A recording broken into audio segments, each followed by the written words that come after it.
The one that we had back in January, I'm going to share my screen real quick here. Okay. So I think this is from your data, correct? Um, Oh yes, I made that figure. Yeah. okay.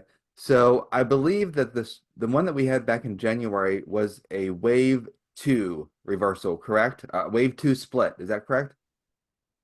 I think there was some wave too, but I think overall up at 10 hectopascals, it's been mainly dominated by wave one. But the reversal that did happen in mid-January, I think it was January 17th, that was kind of unusual in the way it kind of split a bit in the bottom part of the stratosphere and was an unusual warming. And during that one, I'll stop sharing here. There was a significant Greenland block that developed. It was like 2 sigmas above average. And because of that strong Greenland block, that did force the storm track south. And that's why the Mid-Atlantic had a good bit of, well, a good bit of snow during that week of Martin Luther King week. That was primarily due to the stratospheric polar vortex, right? So it was an interesting evolution because we had a minor warming on January 5th, and that disrupted the vortex and led to a weakened stratospheric circulation, which favored Greenland blocking and a negative North Atlantic oscillation as we moved further through January. What's possible, though, is that the mid-January major warming, it actually appeared that that was somewhat forced by the tropospheric pattern that the minor warming had helped favor. And so this was almost like a situation where you had the stratosphere influencing the troposphere down where we live, which then itself influenced the stratosphere. Whereas that major warming that took place mid-January actually basically terminated the Greenland blocking, as there was a process called wave reflection, which took place, which is where rather than waves moving upwards through the atmosphere and dissipating high up in the stratosphere on the edge of the vortex, these waves kind of bounced back down into the troposphere and actually disrupted the Greenland blocking that was in place. So kind of a complicated four-dimensional evolution really that took place through January. I know when the southern hemisphere had its winter and we were having our summer, the polar vortex in the southern hemisphere was unusually strong. And some scientists indicated that because of the water vapor from the Tonga eruption, that created a strong vortex in the southern hemisphere. And there was some talk that the water vapor in the north got into the northern hemisphere polar vortex, and that might contribute to a very strong polar vortex this past winter. But obviously, the opposite happened. It was very weak the entire winter, and we've gone through several cycles of the reversal of the wind. So is there any additional water vapor left in the stratosphere, and could that impact the stratospheric polar vortex going forward? The stratosphere is certainly unusually moist, having had so much water vapor injected into it from the Hunger eruption. I think the difficulty is, especially in the northern hemisphere, is that for isolating the influence of which is a thermodynamic influence from the water vapor is very difficult because the dynamics, that's the waves and the way that the vortex interacts with them, that's so big of a signal in the northern hemisphere that I think isolating the influence from the thermodynamics is probably rather challenging and might not be all that useful in terms of thinking about it in the days to days forecasts that we generally consider for impacts on society. Okay. Let me share my screen one more time. I've got these sites probably look familiar to you. Um, so we have the Tomer, I guess it's Tomers, is that how you pronounce his name? I always say Toma. I think Tomer. it's Toma. So yeah, so we have the 10 hectopascal wind forecast, and like you said, we're in a deep easterly wind, probably all the way through the end of March, according to the GFS and with the Euro as well. So this is obviously one of the bigger wind reversals so far this season. Do you expect that this might be the final one, or do you think the vortex is going to recover a little bit and we'll have a less dynamic reversal in April? So this is really interesting because we're sitting right on the edge of when you can get a major warming that isn't the final warming, the warming that turns the stratosphere into its summertime easterly state. And actually, these forecasts are quite remarkable for the length of time that they're suggesting the winds could remain easterly. This is, over 3 weeks in these forecasts. And that's consistent with the fact that this is a big reversal. These are strong easterlies, and the stronger the easterly winds in a sudden warming, typically the longer it lasts for, because you have more. It's just indicative of a bigger disruption to the vortex that takes longer to recover. But also because we're now in March, this is a time where the Arctic isn't as cold as it is in midwinter. The sunlight is slowly beginning to return poleward. And so these reversals find it harder to radiatively recover, to cool down and spin up a vortex again. Now, in 2016, there was a major sudden warming on March 5th, and that actually ended up becoming the final warming. And it was a very dramatic and record early final warming because the winds never returned to westerly afterward.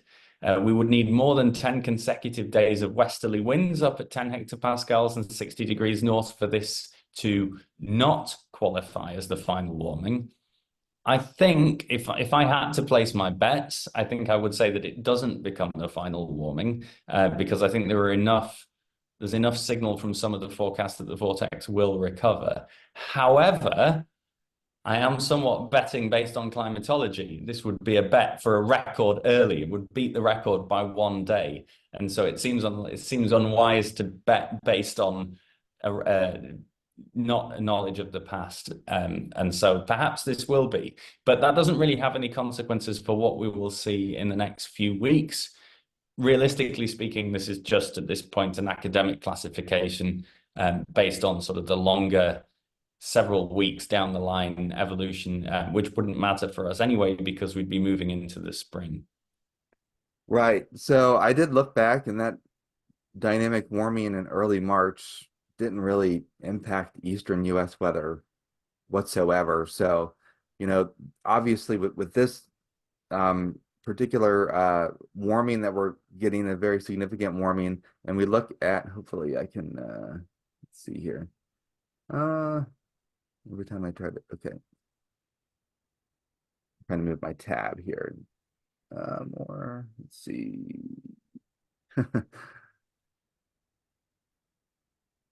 Okay. Will this allow me to? Oh, here we go. Okay. So this is the Northern Annular Mode Index. And these negative numbers right here are higher pressure that is, above where the jet stream is. But there's no indication right now that this very significant warming event today would, at this point, impact the high latitudes and contribute to high latitude blocking at this point, correct?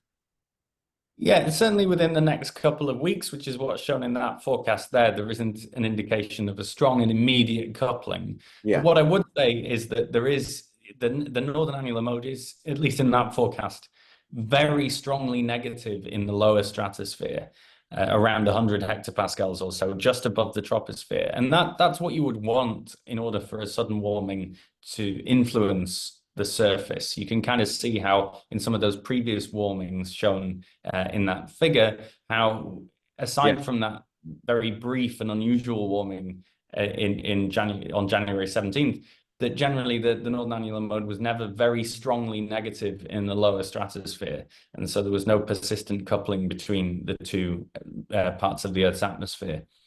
But that looks different moving forward. And so I think certainly the stratosphere is pushing in the right direction for a negative annular mode at the surface. Yeah, so if there are any implications with our weather, for example, in the east, it might come towards the middle and latter half of March, correct? Yeah, and that's certainly what some of the forecast models are currently suggesting, that it's more like the middle and end of March and into early April when the eastern part of the US could turn cooler than normal, which is still obviously relative to the fact that we're moving into March and into April. And so cooler than normal in late March is certainly not like it would be in the depths of winter. I Yeah. think also this is a period of time when we might have favorable tropospheric dynamics as well, thanks to the movement of the Madden-Julian oscillation in the tropics that could also just help to set the scene for a negative North Atlantic oscillation type pattern in the troposphere as we move into phases 6 and 7. Yeah, there's a strong MJO right now propagating into phase four and then eventually five and six, which would favor warm weather. But like you said, if it turns the corner to seven and eight, that would bring the warmer weather, and the timing of that would be to mid to late March. So yeah, so it looks like implications of that would be later in the month. And then if we go back to this figure here, so the January 17th stratospheric warming event did have implications with high latitude blocking. And of course, we had some cold weather in the east. And then we immediately warmed up after that. These these strong positive anomalies would suggest that we had a stronger lower pressure over the Arctic, which brought the warm weather into the eastern US right at the end of January here, right? Yeah, and so you can kind of see that evolution where right on the left-hand side of the figure, you can see the negatives in the stratosphere that begin to descend, and then they're Yep. coupled to the surface by about January 10th, and then that progressed for that week, and then it sort of moves the idea you get from that figure is that the northern annular mode became more negative, moving upwards through the stratosphere. And that was this unusual event that seemed to be the troposphere influencing the stratosphere, potentially Mhm. from the minor warming. And then you kind of have that immediate switch, and that was suggestive of some kind of wave reflection process that really stimulated the positive northern annular mode in the troposphere. And that's really unusual to have that follow a sudden warming like that, to have a major sudden warming with no apparently long-lasting influence and just a switch to a positive NAM. Very unusual. Yeah. Will that be one that will probably be studied in the next couple of years as to why that happened? Yeah, I think it's a good case study for the extreme case, and for understanding the full range of types of sudden warming. We think always about the average response, the average evolution following a sudden warming, but clearly that encapsulates a wide range of possibilities. And this is one of the ones that wasn't particularly helpful for subseasonal prediction because actually it induced a pattern that was completely the opposite of what you would naively have expected if someone told you a sudden warming had occurred. And here's the one around the February 13th that you were referencing. These negative anomalies spilled close to the surface. I know we had a little bit of cold weather around Valentine's Day. And then just on the opposite end, we had some positive anomalies develop right before March. And here we are right now, of course, with the stratospheric warming event today. And of course, like you said, these anomalies going forward will probably change a bit on the forecast for the Northern Annular Mode Index. These may fill in negative if there is some implications. And I remember you said earlier too, when we talked back in December, that when you get into an El Nino like we have this year, very strong El Nino, it's more conducive for the polar vortex to see disruptions, and that's exactly what we've seen so far this winter. We've had that persistent Pacific trough in December, which helped kind of build the waves that helped weaken the polar vortex quite a bit. So, it's not unusual to see these trends with the polar vortex during an El Nino winter, correct? Yeah, and I think we're in a winter which is characterized by a strong El Nino and an easterly quasi-biennial oscillation in the tropical stratosphere, and that's actually something which hasn't happened very often in the configuration that we're seeing this winter. So it is an unusual winter even from the background state, and I think also this is a winter where the vortex has been repeatedly nudged, and a bit like a spinning top that's wobbling around, it just kept wobbling and never quite fell over fully, which is why we've seen this repeated weakening, strengthening, strengthening as it wobbles around being battered by these waves. Now it does look like it has fallen over that spinning top for the next few weeks at least. And then if we do get a little bit of a recovery with the polar vortex and it undergoes, you know, if we do have a final warming later in the season, do you think it might be a very late warming, or do you think it might be around the traditional time when the warming occurs, like April 15th? So I think judging by the way the forecasts, if should the vortex recover If it from recovers, this yeah. sudden warming, then I think yes, we will push it later. Um, Typically, seasons with a sudden warming have often a later final warming, and so if we do get into that recovery period following this sudden warming, then I think yes, we would be having more of a late season and kind of boring final warming at the end, maybe into May. And if we do have that final warming in May, do you think that because it wouldn't be as significant as this warming, that there would probably likely not be implications to cold weather coming down into the North America at that point? Yeah, I think that's exactly it. I think if we've got that far, I think the influence of the stratosphere decays anyway. The reserves of cold weather decay, and if it wasn't a dynamic event, then it seems unlikely to have a big influence. But also, like you said, here we have the warming in mid-January, one in February. The polar vortex has been weak all winter long, and yet we end up with the warmest winter on record, in the US. So just because these events take place doesn't mean automatically it's going to be cold and snowy, and New York City is going to be under a blizzard warning for multiple days. I mean, we're seeing the snow out west right now, but that has nothing to do with the polar vortex, right? Yeah, and I think the stratosphere gets a lot of due attention, and I think it's a really exciting thing to study and to be interested in. But it is just one component of the Earth system, and this year we've had other factors that have contributed to it being exceptionally warm across the US. One of those being El Nino, one of those being the unusual way the stratosphere and troposphere have interacted, and another one being a lack of Alaskan ridging, which is really the pattern that's really key for driving that cold air south into the US. And of course, another one being that the global climate system is just extremely warm at the moment, and so the reserves of cold air are somewhat harder to come by.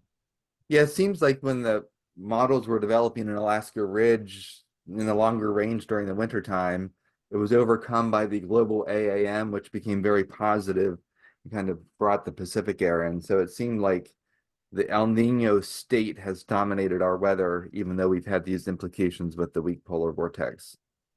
Yeah, and certainly ENSO is the loudest thing in the room. That's the loudest voice in the room, especially for the US. So it's hard to shout louder than ENSO if you're a component of the Earth system, especially if you're the stratosphere, which it doesn't even have that much mass in it. So it's quite hard for it to raise its voice.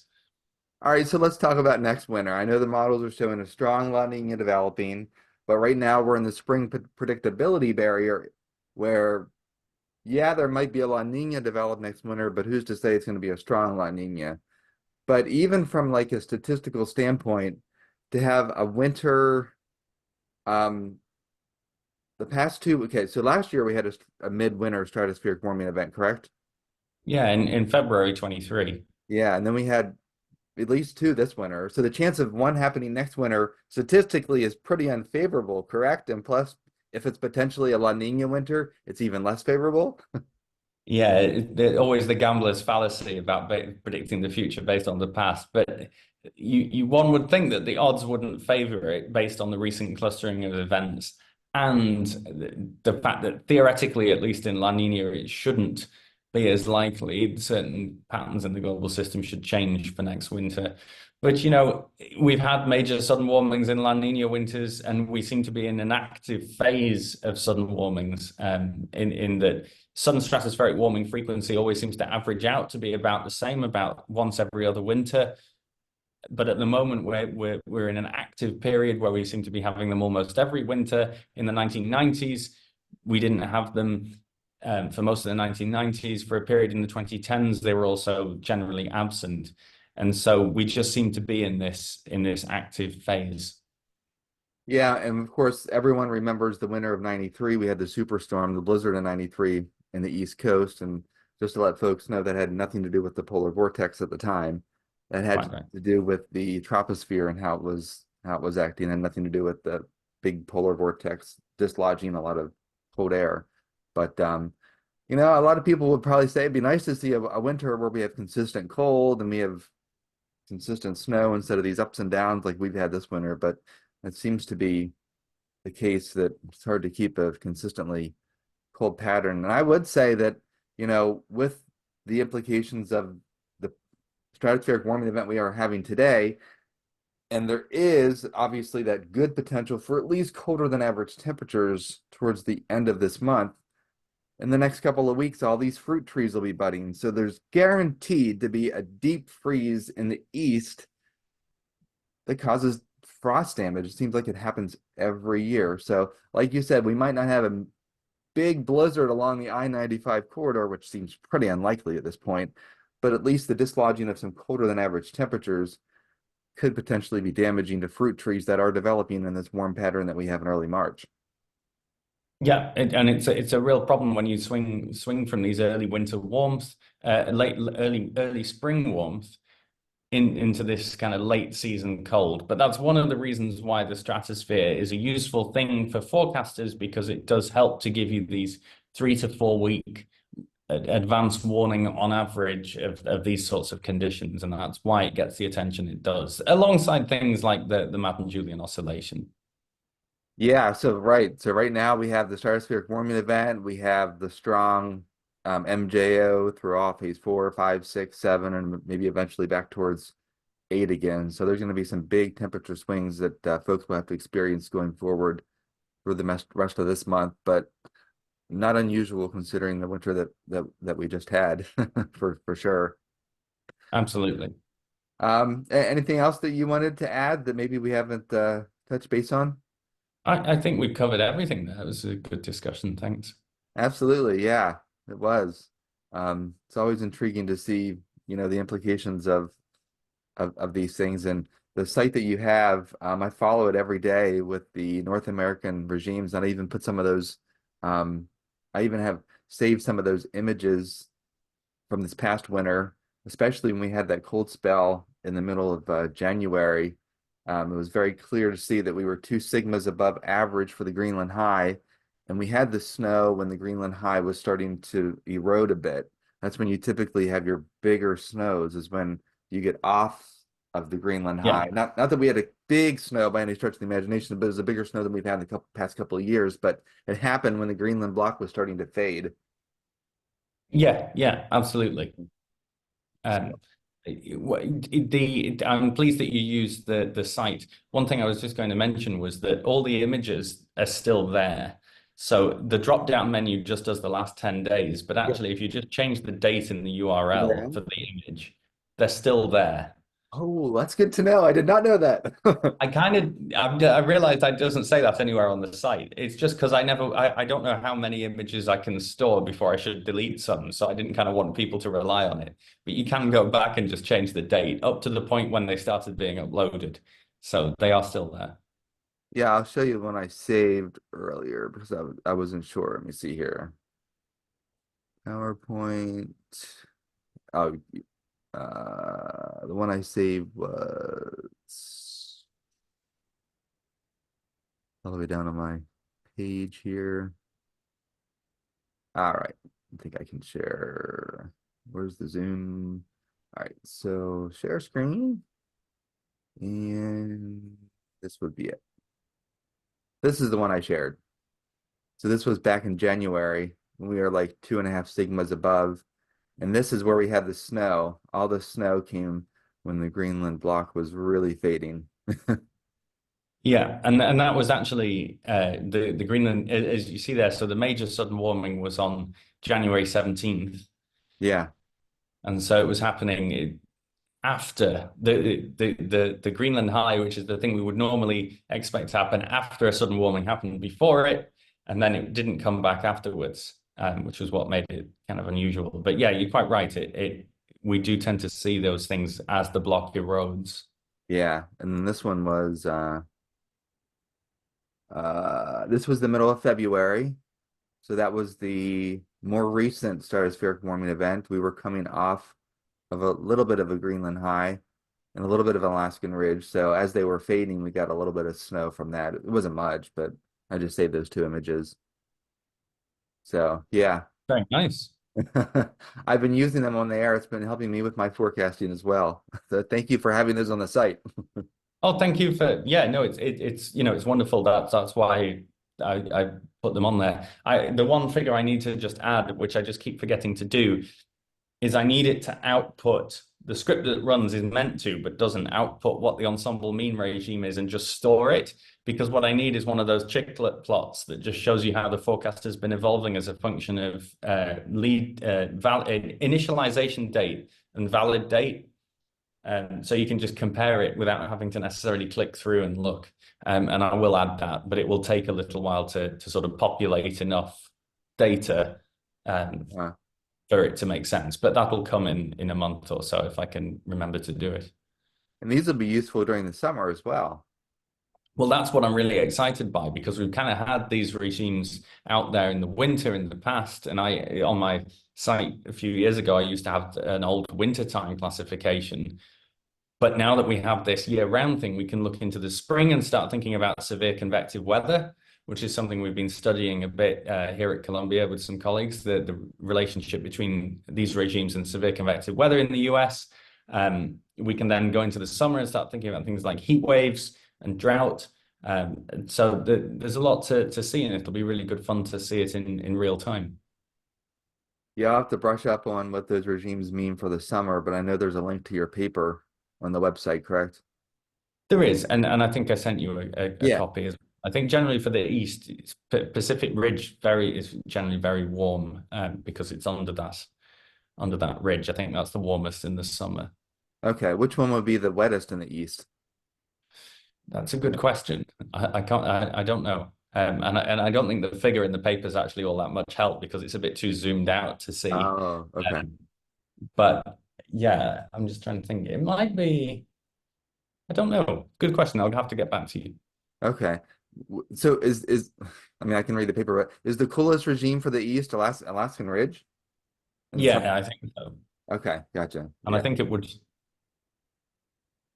Yeah, I don't know whether that's the wettest or driest in the summer. Yeah, the Alaskan Ridge definitely is one of those that I think when we had it last summer, it brought some of those really nice, refreshing. At least here in New York, it brought nice, refreshing Oh.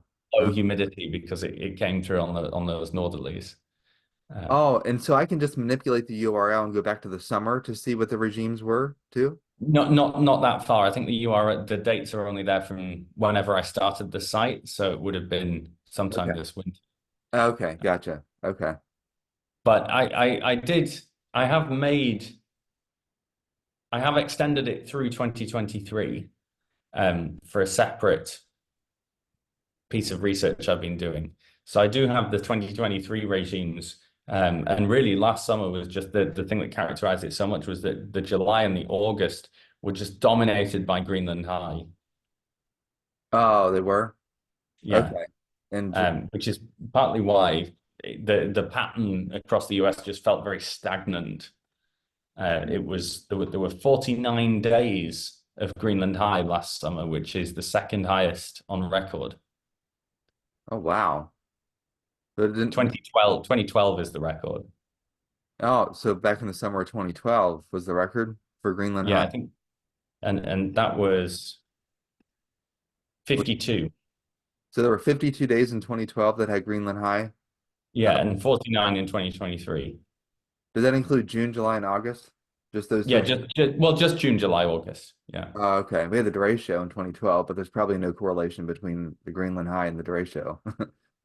I think generally we found that the correlations to severe weather in the summer were quite weak. Okay. Um, but yeah, hopefully that's a paper that we get out soon as well. Oh wow. I learned so much from you, so thank you. Oh, thank you. No, it's great to share these things. Yeah. Yeah, I'll have to look at that for the summertime. Read up on it because, like you said, I mean, you just told me a couple things, but I'm going to definitely read through the paper. We already did our spring outlook um a while ago. I didn't see anything that really stood out this spring, other than near average temperatures, near average rainfall. Severe weather here, I thought would probably be May, but this is mid-Atlantic, so it usually doesn't come till later in the season if we get severe Yeah. weather. But I didn't see any upside risk to any. I did see a couple areas where we could have some cold weather, but overall, I think we'll get the cold blast and the warm blast kind of even out a bit. and precipitation, mostly rain, of course, higher elevation snow if we do get on the backside of fronts. But I didn't see any indication that this spring was going to be unusually wet or unusually cold when you combine March, April, and May, at least through the Appalachian area. Um, Yeah, it might balance out. yeah, yeah. All right. Well, thank you very much for your time this morning. Appreciate it. Thank you. Great to talk. And maybe we'll talk again well, I guess we'll have to see if this warming is the final warming or what happens. But maybe if the wind does go back to westerly and then we do have a final warming in May or April, maybe we can talk about that, the implications of it. But this was definitely some good information that we shared, so I appreciate it. Yeah, absolutely. All right, well, I'll talk to you soon. All right. Cheers. Have a good day. You too. Bye. Bye-bye.